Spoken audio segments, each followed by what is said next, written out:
मंडळी, महापालिकेचे महामुद्दे या सेगमेंटमध्ये आपण ठाण्याच्या घोडबंदर रोड आणि मुंबई अहमदाबाद मार्गावरच्या वाहतूक कोंडीचा गेल्या 2 दिवसात आढावा घेतलाय। मुंबई नाशिक या महामार्गानं प्रवास करणारी मंडळी तर अक्षरशः वैतागून गेली आहेत। एबीपी माझानं प्रशासनाचं लक्ष वेधून घेण्यासाठी सातत्यानं त्याविरोधात आवाजही उठवलाय, पण मुंबई नाशिक महामार्गावरची वाहतूक कोंडीची समस्या नाशिककर आता आपल्या शहरातही अनुभवत आहेत। नाशिककर मंडळी सध्या त्यांच्या शहरातल्या रोजच्याच वाहतूक कोंडीच्या त्रासानं मेटाकुटीला आली आहेत। स्थानिक पोलीस आणि महापालिका प्रशासनातील समन्वयाचा अभाव तसंच शहरात सुरू असलेल्या रस्त्यांच्या कामांमुळे या वाहतूक कोंडीत भरच पडते। त्यामुळे आगामी महापालिका निवडणुकीतही शहरातील वाहतूक कोंडीचा मुद्दा हा चांगलाच चर्चेत राहणार आहे।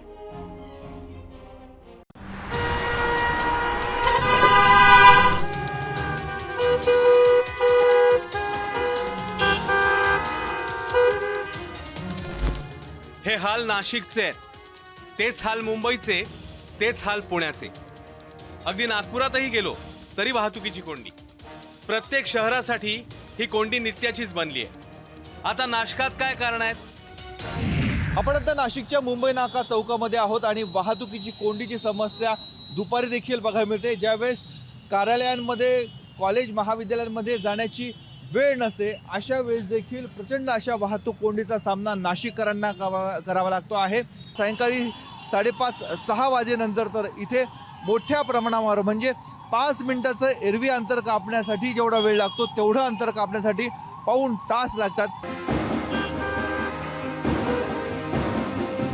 नाशिक शहर, लोकसंख्या जवळपास 26 लाखांवर, मोठा सांस्कृतिक आणि राजकीय वारसा लाभलेलं हे शहर, पण आज हे शहर गुदमरतंय। कारण वाहतूक कोंडी आणि प्रदूषण।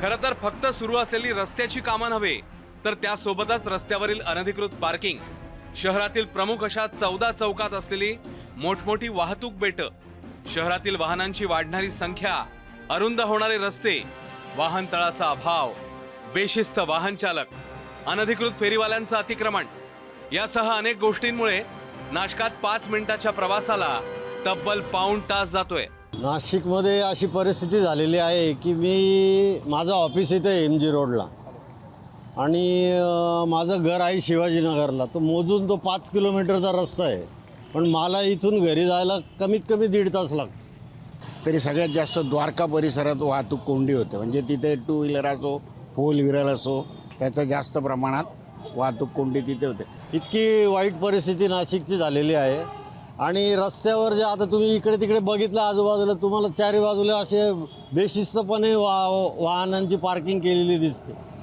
म्हणजे किती वाजता जा, 11 वाजता जा, 12 वाजता जा, दुपारी जा, संध्याकाळी जा, कायम ट्रॅफिक आहेच तिथे। त्याच्यावर वाहतूक विभाग काही कारवाई करत नाही। अतिक्रमणसुद्धा आता हे फळवाले वगैरे सगळे फेरीवाले बसलेले असतात, तिथे थोडीशी आम्हाला गाडी लावायला जागा मिळत होती, ती सुद्धा आता मिळत नाही। आणि दुसरी गोष्ट, एक दही पुलावर तिथे 1 वे केले पाहिजेत। मोठ्या गाड्या आल्या की सगळं 2 बाजूनी रस्ते ज्यावेळेस हे होतं जाम होऊन जातात एकदम। स्मार्ट सिटीच्या माध्यमातून कामं चालू आहे, परंतु आता रामकुंड आणि हा जो परिसर आहे, हा ऐतिहासिक परिसर आहे, तिथं मोठ्या प्रमाणावर जुन्या आणि हेरिटेज इमारती असल्यामुळं तिथं नव्याने काही रस्त्याचं रुंदीकरण करण्यासाठी कोणतीही आता तिथं वाव राहिलेला नाही। त्यांनी जरा वाहन चालकांनी सुद्धा शिस्त पाळली पाहिजे। आता तुम्ही हा 1 वे, तुम्हाला इकडून किती गाड्या येताना दिसतात तुम्ही बघा, इथे कोणीच उभं नाही आहे। त्याच्यामुळे आणि रस्ता रुंदीकरण हे महत्त्वाचं आहे असं मला वाटतं। नाही तर काही दिवसांनी नाशिकचं पूर्ण व्हायला वेळ लागणार नाही। त्याच्यामुळं यासाठी पर्यायी वाहतूक व्यवस्था म्हणजे महानगरपालिकेने करणं गरजेचं आहे। काही ठिकाणी उड्डाणपूल पण करणं गरजेचं आहे।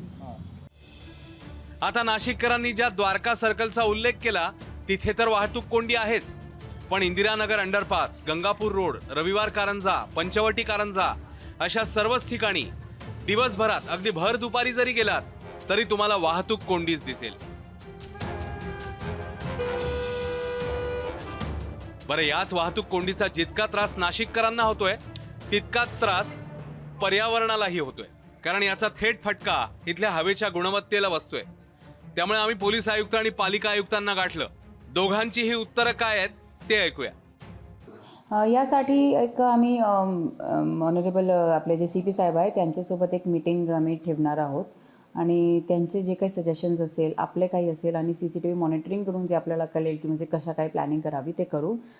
खरं सांगितलं तर याबाबत अजून मी एवढा नाही पाहिला आहे आतापर्यंत, पण हा पण एक प्रायोरिटीचा विषय आहे आणि तसा धरून पुढे पण आपण कारवाई करू. त्याचबरोबर ट्रॅफिकचे आपण सर्व नियम पण पाळले पाहिजेत. त्यांनी ट्रॅफिक कोंडी सुटायला खूप मदत होईल. असं असलं तरी मात्र नाशिककरांना वाहतूक कोंडीपासून मुक्त करायचं असेल तर महापालिका, वाहतूक शाखा आणि राष्ट्रीय महामार्ग यांच्यात समन्वय आणावा लागेल. नाहीतर महापालिका निवडणुकीत मतदार राजकारण्यांची कोंडी केल्या वाचून राहणार नाही. मुकुल कुलकर्णी, ABP माझा, नाशिक.